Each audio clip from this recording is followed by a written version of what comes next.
Hi everybody, and welcome back to Shawn's Corner. We've had a little bit of a gap here because of Christmas, also because of maybe some sinus problems. But we're back, and we hope to be ongoing through the rest of the school year. And the first thing I want to share with you today is copyright-free images. What do I mean by that? Well, all images are taken by somebody. That's obvious, right? But there are some that some people relinquish their right to them, and these become copyright free. They become part of the public domain, so to speak. This means that you can use them freely. Now, be aware that when you take things from normal Google images search, those normally are not free.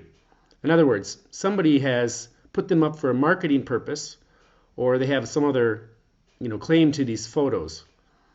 So just keep that in mind. And the reason that I'm saying this is we are constantly showing our students images and even perhaps sharing them. And so therefore we should be considering the source where we're getting these from.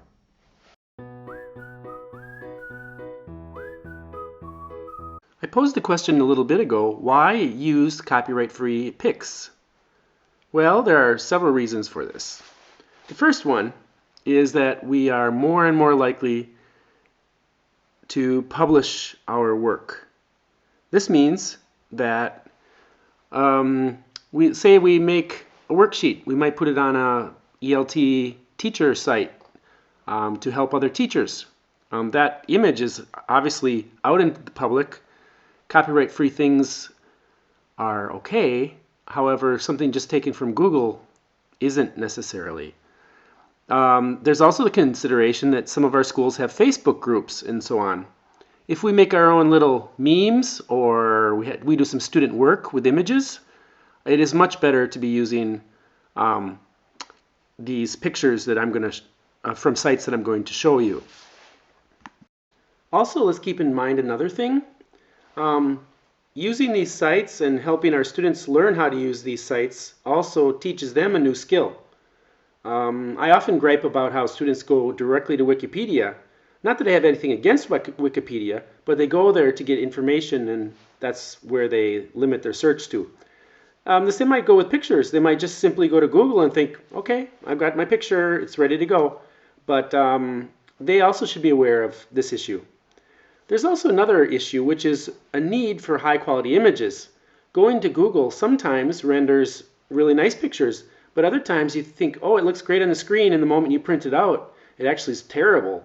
It has pixelation or very low image quality. So using the sites that I'm going to show you, you will find a consistency of very good quality. All in all, let's keep in mind it's just the right thing to do. Using pictures that are royalty-free, that are free for the world to see, is simply the right thing. Those are the reasons why you should be using copyright images. But now let's look at the how. Here we go. Let's look at 3 different sites.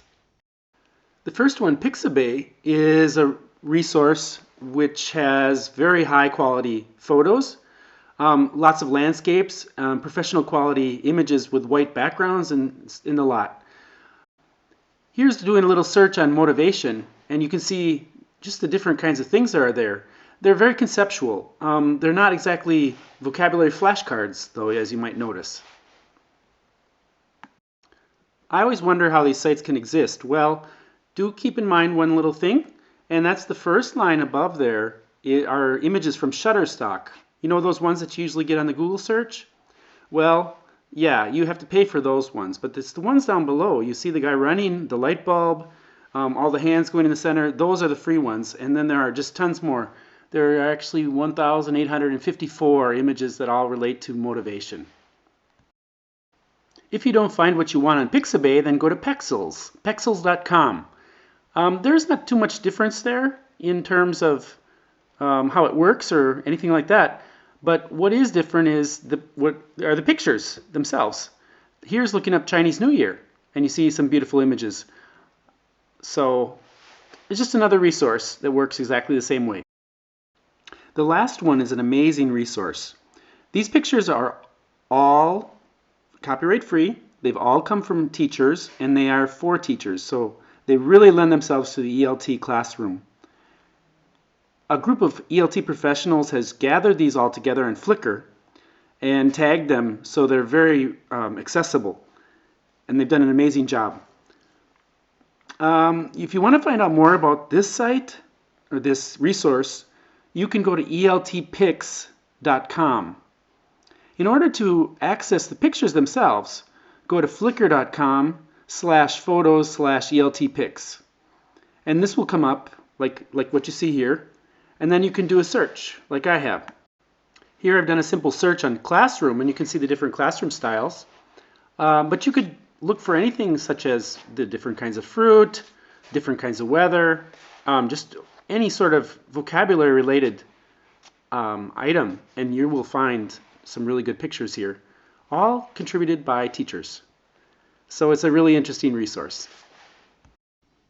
These are the 3 sites I use, and I hope you find them to be a good resource. There are just tons of things out there, and I find stuff that I would have never imagined, and they're really good quality. So, thanks for watching, and I look forward to seeing you in the teacher's room. Come and join us at our teacher training sessions. They're coming up. See you.